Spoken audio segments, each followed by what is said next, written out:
What's up, everybody? Welcome back to Octagon MMA. Looking ahead to International Fight Week in Vegas, July 8th, UFC 290. The roster has finally been released by Uncle Dana. Both the featherweight and flyweight belts will be on the line, with the return of Alexander the Great Volkanovski defending his belt against Yair Rodriguez, and Brandon Moreno defending his title against Alejandro Pantoja in the pair's third meeting in the Octagon. Making that bout even more interesting is the fact that the challenger has actually beaten the current champ 2 out of the 2 times that they've previously fought. Can Moreno finally beat his nemesis and retain his title? For the middleweight main card bout, we've got number 2 ranked Robert Whittaker versus number 6 ranked Dricus du Plessis. While it'd be fun to see du Plessis and Adesanya duke it out after their beef over who's more African, this bout makes sense right now because Whittaker will serve as gatekeeper, helping determine if du Plessis truly deserves a shot at the title. If Whittaker wins, he moves himself closer to another title shot himself. And let's not forget the exciting return of Bo Nickal, who will be facing off against Ultimate Fighter standout Tresean Gore at middleweight. Will Nickal make easy work out of Gore, or will Gore stun everyone and hand the wrestling phenomenon his first MMA loss? With the roster for International Fight Week looking stacked, it's safe to say UFC 290 is shaping up to be a throwdown of epic proportions in Sin City. But let's take a moment to cover Fight Night in Charlotte from last Saturday, with headlining bout Jairzinho Rozenstruik versus Jailton Almeida at heavyweight. Almeida was the favorite coming into this fight, and for good reason. He has emerged victorious by submission or KO in all of his first 5 UFC fights, all of which ended in the first or second rounds. With all that said about Almeida, Rozenstruik has dynamite in his hands, and although he's suffered a number of recent losses, he's got an impressive highlight reel of KO finishes. Let's have a look at these killer KOs. Albini,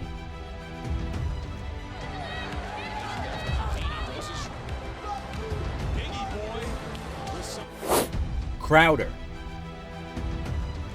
Rozenstruik with 7 wins, 6 fights. Rozenstruik. Arlovsky, There's that jab, and that's who he knocked out his last opponent with.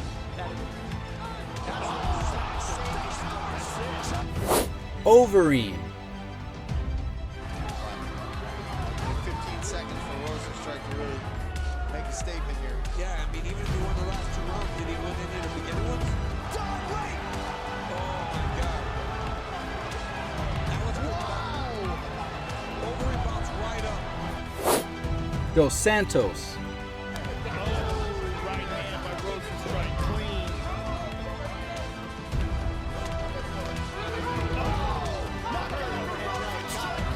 Clipped him because he's standing.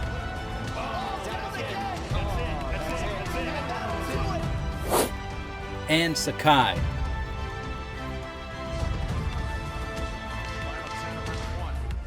Rozenstruik, and in the final seconds of round 1, he puts him down and out. With such knockout power in his hands, not to mention a 30-plus pound weight advantage, Biggie Boy Jairzinho poses a constant threat.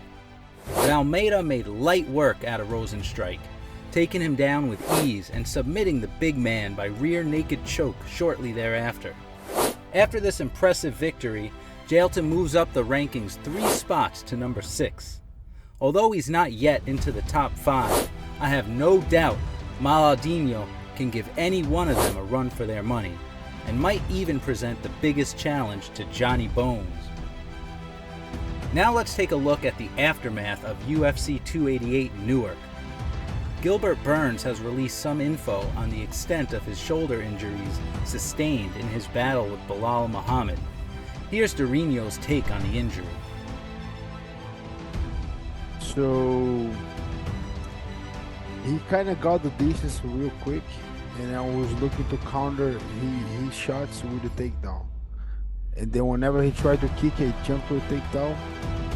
And I did the run I got to his waist, I kind of jumped to get the good timing, but I didn't run with my legs. So what happened? He kind of sprawled back a little bit. He did kind of like I forgot the technique, how it's called, kind of down block the technique, and then I landed right on my left shoulder. All my weight, all Belal Muhammad's weight was on my left shoulder, and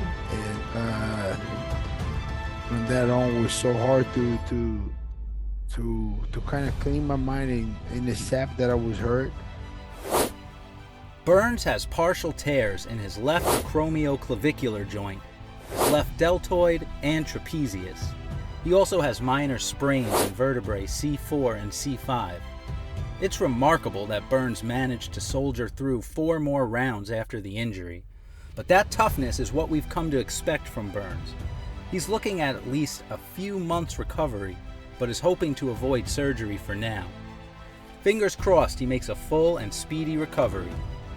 Meanwhile, bantamweight champ Aljamain Sterling has been enjoying himself since successfully defending his crown against Triple C, Henry Cejudo. It's well known Aljo cuts massive amounts of weight in order to reach 135 pounds, but he manages to get it done, time after time. It seems the champ's been making up for lost time food-wise and enjoying the spoils of his success. And good for him. He's reportedly back up to 169 pounds. Here's some footage of Sterling celebrating with his team over some bangin'-looking Italian food. Now that's the way you pack on some pounds. And although Henry Cejudo is still licking his wounds and plotting his next moves, it's good to see him living it up and enjoying his family life.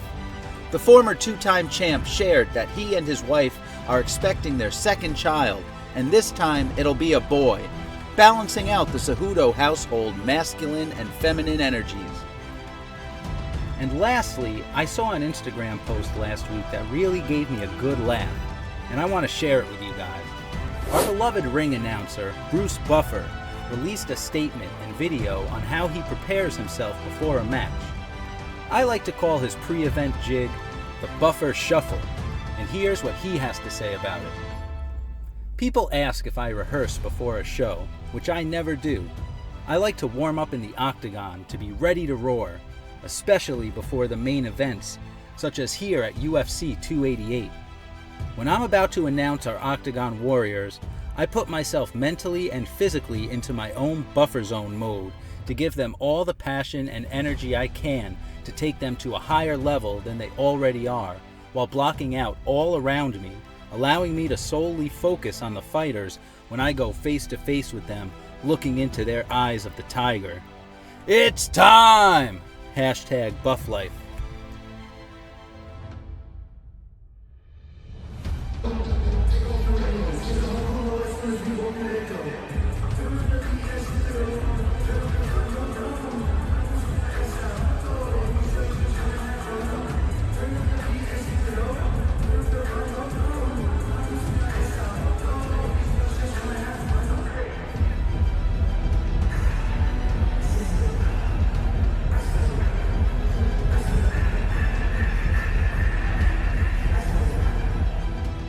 Well, that's it for today, guys. What do you think about the UFC 290 card? How do you think Jailton Almeida would fare against champ John Jones? And what do you think of the Buffer Shuffle? I'm just glad it wasn't the Truffle Shuffle. But let us know what you think down in the comments. And hey, why not hit that subscribe button while you're at it? It'll help us keep fresh content coming your way. Thanks for watching.